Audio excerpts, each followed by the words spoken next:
할렐루야. 함께 사도신경 고백하심으로 새벽 기도에 시작하겠습니다.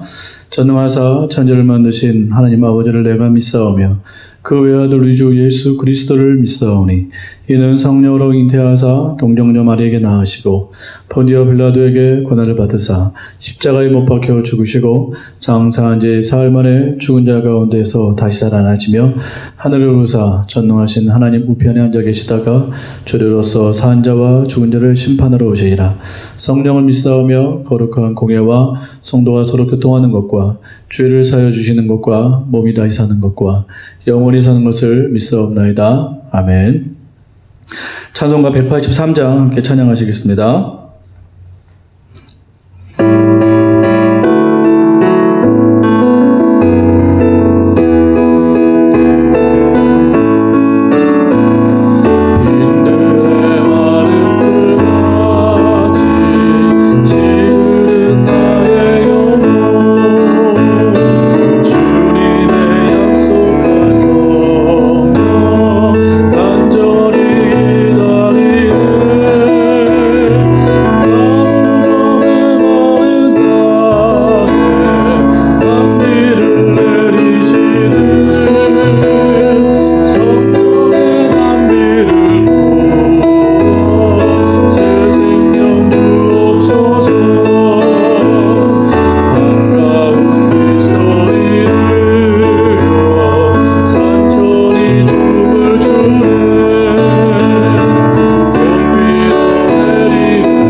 우리가 함께 통성으로 마음을 모아 기도합니다.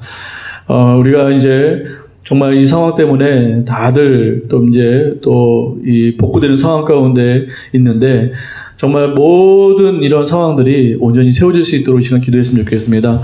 경제가 가장 심각하겠죠. 경제 문제가 많이 어렵다고 지금 얘기를 하고 지금 또 특단의 조치와 그런 여러 가지 그런 정책들을 긴급하게 세워야 된다고 합니다. 정말 우리가 이제 대우가 많이 잦아들고 있고 이제 이것들이 수습되어야 하는 과정 가운데 있는데 문제는 많은 사람들이 어려움을 당하고 있다는 것입니다. 경제적인 타격이 가장 크죠. 정말 이러한 어려움을 통해서 사람들이 낙심하지 아니하고 주저앉지 아니하고 정말 더 온전히 세워질 수 있도록 강건하게 세워질 수 있도록 우리가 기도했으면 좋겠습니다. 또 위에 지방에도 어려움을 당하고 있는데 더 이상 확산이 안 되고 또 경제적으로 어려움 당하지 아니하도록 이 경제적인 문제 또 사회 전반적인 또 이러한 여러 가지 그러한 가정의 문제들 바로 세워질 수 있도록 빨리 조속한 복구가 일어날 수 있도록 우리가 함께 마음을 모아 기도하기를 소망합니다. 함께 통성으로 기도하시겠습니다. 사랑의 아버지 하나님 기도합니다. 아버지 하나님 역사해 주시어서 아버지 하나님 경제적인 문제가 많이 어려움이 있습니다. 또 아버지 연약한 자들 아버지 경제적으로 빈절한 자들 어려운 가운데 있는데 하나님께서 역사해 주시어서 회복이 일어날 수 있도록 주님 인도하여 주시옵소서. 주여 구합니다. 역사해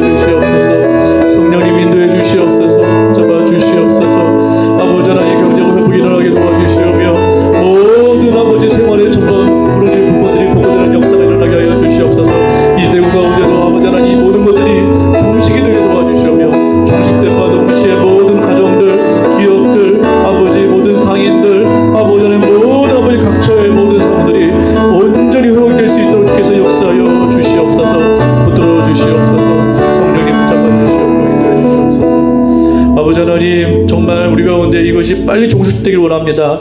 아버지, 더하여서 하나님 무너졌던 모든 부분들이 경제적인 상황, 가정적인 상황, 모든 교육적인 상황들 하나님 온전하게 회복되어지기를 간절히 소망합니다. 도와주시옵소서. 바로 세워질 수 있도록 인도해 주시오며 아버지, 또 어떤 곳에서도 이것이 확진이 일어나지 않도록 하나님께서 강력히 막아줄 것을 믿습니다. 더하여서 경제적인 모든 부분들도 나라의 경제들도 아버지 다 세워질 수 있도록, 온전하게 세워질 수 있도록, 강건해질 수 있도록 주님께서 역사하여 주시옵소서. 주님께서 인도해 줄 것을 믿고 감사하며 우리 주 예수 그리스도의 이름으로 기도하옵나이다.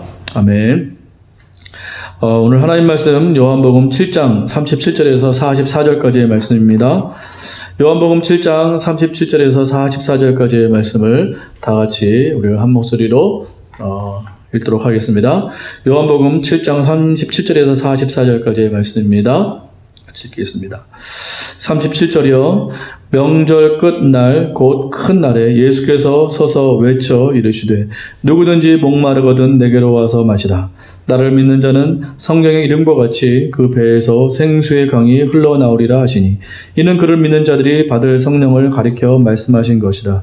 예수께서 아직 영광을 받지 아니하셨으므로 성령이 아직 그들에게 계시지 아니하시더라. 이 말씀을 들은 무리 중에서 어떤 사람은 이 사람이 참으로 그 선지자라 하며 어떤 사람은 그리스도라 하며 어떤 이들은 그리스도가 어찌 갈릴리에서 나오겠느냐. 성경에 이르기를 그리스도는 다윗의 씨로 또 다윗이 살던 마을 베들레헴에서 나오리라 하지 아니하였느냐 하며 예수로 말미암아 무리 중에서 쟁론이 되니 그 중에는 그를 잡고자 하는 자들도 있으나 손을 대는 자가 없었더라. 아멘. 오늘 예수님과 무리들이 계속해서 논쟁을 일으키는 가운데, 벌이는 가운데 예수님께서 명절 끝날에, 그 큰 날에 이제 소리쳐 외치시는 그러한 이렇게 말씀을 우리 가운데 보여주고 있습니다. 예수님께서 그 명절 끝날에 이와 같이 소리치십니다. 37절과 같이 누구든지 목마르거든 내게로 와서 마셔라. 누구든지 목마른 자는 내게로 와서 마시라고 강력히 선포하고 계신다라는 것입니다. 그러면서 38절에 나를 믿는 자는 성경 이름과 같이 그 배에서 생수의 강이 흘러나오리라. 39절에 이걸 해석하셨죠? 그를 믿는 자들이 받을 이것은 성령을 가리켜 말씀하신 것이라. 아직 영광을 받지 아니하셨으므로 성령이 아직 그들에게 계시지 아니하시더라.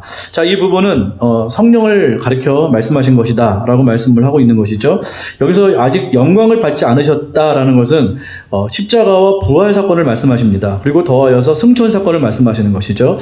예수님께서 하시려고 했던 그 구원사역, 십자가와 부활, 또 이제 모든 걸 다 마치시고 영광 가운데 하늘로 승천하신 이 상황이 아직 일어나지 않았기 때문에 성령이 본격적으로 그들에게 임하지 않았다, 이렇게 말씀을 하고 있는 것입니다. 그러나 예수님께서는 이제 이걸 예언으로 말씀을 하고 계신 것이죠. 예수님께서 이제 이후에도 계속 말씀하시겠지만 이제 내가 올라가야 성령이 너희에게 올 것이다. 그 보혜사 성령이 너에게 오는 것은 참 좋다. 참 유익한 일이다. 그러므로 내가 지금 올라가는 것이 너희에게 유익된 것이다. 이것은 성령께서 오심을 지금 말씀하고 계신 것이거든요. 성령께서, 예수님께서 올라가심과 동시에 성령께서 우리 가운데 오셔서 놀라운 일을 행하실 것인데 그 가장 대표적인 그 일의 핵심이 바로 목마른 자들에게 생수와 같이 갈급함을 해결해 주실 것이다 라는 말씀이라는 것입니다. 그 예수님께서 우리 가운데 성령을 통해서 행하시는 일은 바로 우리가 목마를 때 생수를 얻어 우리 가운데 있는 그 갈급함이 해결될 것이다. 그렇게 말씀하고 있다라는 것이죠. 그 배에서 생수가 흘러나와 우리의 목마름을 해결해 주실 것이다. 해갈시켜 주실 것이다. 바로 그 말씀을 우리 가운데 말씀을 하고 있다라는 것입니다. 우리 인생 가운데 가장 큰 일은 바로 목마름이라는 것이겠죠. 목마름. 영혼에 대한 목마름. 얼마 전에 우리 교회 보니까는 지금 또 정신과 이 병원이 또 생겼더라고요. 그래서 옆에도 정신과가 있는데 또 그 옆 건물에 정신과가 또 생겼어요. 교회가 많이 생겨야 되는데 교회는 별로 안 생기고 계속해서 병원이 많이 생기고 있는데 정신과가 또 생겼더라고요. 그러면서 한편으로 생각했어요. 이 정신과 과가 이렇게 자꾸 생기는 걸 보니까 제가 오해를 하고 있는지 모르겠지만 이 참 정신적으로 아픈 사람들이 참 많이 있구나. 마음으로 아픈 사람들이 참 많이 있구나. 세상은 날로 발전해가고 세상은 점점 이렇게 문명적으로 과학적으로 또 문화적으로 또 여러 가지 그런 이 문명적으로 이게 계속해서 상승되고 개발되어 가고 있는데 왜 이렇게 우리의 영혼은 핍절할까? 왜 이렇게 코로나와 같은 이렇게 알 수 없는 병들은 계속해서 출몰해서 우리를 고통스럽게 하고 또 감당할 수 없는 이 영혼의 문제, 이 정신적인 문제가 왜 이렇게 우리 가운데 더욱더 많이 일어나고 있을까 생각을 해보게 되었습니다. 정말 우리 가운데 이 영혼의 갈급함이 해결이 안 되면 계속해서 목마름은 끊이지 않을 것 같습니다. 영혼의 목마름은 끊이지 않을 것 같아요. 그런 말미암아 여러 가지 현상들이 나타나게 되죠.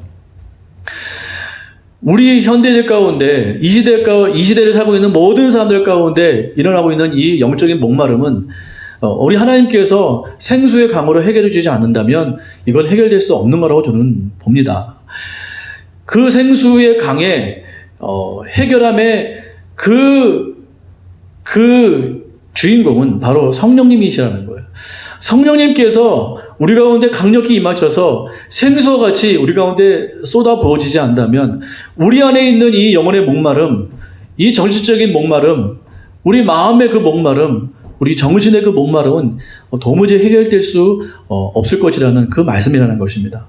계속해서 이 문제는 해결이 안 될 것입니다. 그래서 예수님께서 나에게 와라, 나를 믿어라. 나를 믿는 자는 생수의 강과 같이 너희의 목마름을 반드시 해결해 줄 것이다.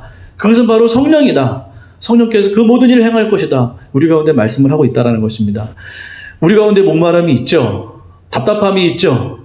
그것은 어떤 환경이나 조건이라기보다도 우리 영혼의 핍절함이라는 것입니다. 우리 영혼의 목마름이라는 것이에요. 이것이 성령으로 말미암아 성령의 부어짐으로 말미암아 해결이 안 된다면 우리는 계속해서 이 고통 가운데 살 수밖에 없을 것입니다. 우리에게 필요한 것은 성령의 충만함이죠. 성령의 충만함, 생수같이 부어짐이 필요하다라는 것입니다. 그것이 예수님을 믿게 될 때 우리 가운데 쏟아 부어지게 된다는 것이에요. 반드시 예수님을 믿게 되면 성령의 충만함이 우리 가운데 있어야 돼요. 성령의 부어짐이 생수의 부어짐과 같이 우리의 영혼 가운데 강력히 부어지는 역사가 반드시 일어나게 되어 있다는 것입니다. 그거 예수님께서 지금 약속하고 계신다는 거예요. 우리가 예수를 믿으면서 성령의 부어짐이 없다라면 이것은 문제가 있는 것이라고 볼 수가 있다는 것이죠. 예수님을 오래 믿던, 예수님을 지금 믿었던, 이것과는 상관이 없습니다. 예수를 어디에서 믿었던, 이 땅에서 믿었던, 어느 곳에 믿었던, 그것과는 전혀 상관없이 우리가 예수님을 믿게 된다면 반드시 일어나는 현상이 있는데 우리의 이 영원한 목마름이 해결될 수 있을 만큼 강력한 성령의 부어짐이 우리 가운데 일어나게 된다는 것입니다. 이것을 우리가 받아야 될 줄 믿습니다. 이것은 예수님을 믿으면 반드시 우리 가운데 일어나는 강력한 현상이라는 것이 이것이 없으면 우리는 계속해서 목마름을 경험하게 될 수밖에 없다는 것입니다. 40절에서 44절 보니까요. 계속해서 사람들이 성령을 받지 못함으로 나타나는 현상이에요. 어떤 사람은 선지자라고 말을 합니다. 혹시 그리스도일까? 이렇게 말을 하는 사람도 있었어요. 근데 사태가 더 안 좋아져서 아니다. 그럴 리가 없다. 갈릴리 출신이 그리스도일 리가 없다. 그리스도는 반드시 베들레헴에서 나와야 된다. 이렇게 의심하는 사람들이 막 생겨났습니다. 그 다음에 사태가 더 안 좋아져요. 예수님을 잡으려고 하는 사람들이 생기게 되었다라는 거예요. 예수님 우리 가운데 생수의 그 강이신 성령을 주시길 원하시는데 사람들은 점점 예수님을 안 믿어서 예수님으로부터 멀어져서 그들 가운데 계속해서 이러한 강박함이 생기게 된다는 것입니다. 예수님을 믿지 않게 되면 사람이 점점 예수님으로부터 멀어지게 되고 그로 말미암아 사람들의 강박함이 점점 생기게 된다는 것입니다. 이것이 성령을 받지 않는 사람들의 모습이라는 것이겠죠. 오늘 우리는 성령을 받고 있습니까? 성령님을 지금 받고 있습니까? 생수의 강이신 그 성령님을 우리의 온 몸으로 우리의 온 영으로 받고 있습니까? 이것이 없다라면 우리도 강팍해질 수밖에 없어요. 이 사람들처럼 처음에는 그리스도인인가 했다가 아니다 그럴 리가 없다 잡자 이렇게 돼버리는 거예요. 예수님으로부터 점점 멀어져서 사람들이 사악해지고 강팍해지고 그렇게 고통스러운 사람으로 변질되고 만다라는 것입니다. 우리도 반드시 예수님 믿음으로 말미암아 성령을 받아야겠습니다. 성령을 받아야만 우리가 그 성령의 충만함으로 말미암아 부드러운 사람, 정말 성령으로 충만한 그 사람, 정말 예수님으로 충만한 그 사람, 정말 모든 것을 다 감당할 수 있는 그 사람이 될 줄 믿습니다. 그렇지 않으면 강팍해지는 거예요. 이 사람들처럼 정말 그리스도인인가? 아니다. 의심하다가 나중에는 잡아 죽이자, 이러한 사람이 될 수밖에 없다라는 것입니다. 우리는 성령으로 충만해야 될 줄 믿습니다. 오늘도 우리는 예수님을 믿는 자들로서 성령의 충만함을 받기 위해서 오늘도 힘쓰고 애쓰고 예수 그리스도께 더 깊이 나아가는 우리가 되어야 될 줄 믿습니다. 함께 주기도문 하시겠습니다. 하늘에 계신 우리 아버지여, 이름이 거룩히 여김을 받으시오며 나라의 임하옵시며 뜻이 하늘에서 이루어진 것 같이 땅에서 이루어지이다. 오늘날 우리에게 일용할 양식을 주옵시고 우리가 우리에게 죄 지은 자를 사하여 준 것 같이 우리의 죄를 사하여 주옵시고 우리를 시험에 들게 하지 마옵시고 다만 악에서 구하옵소서.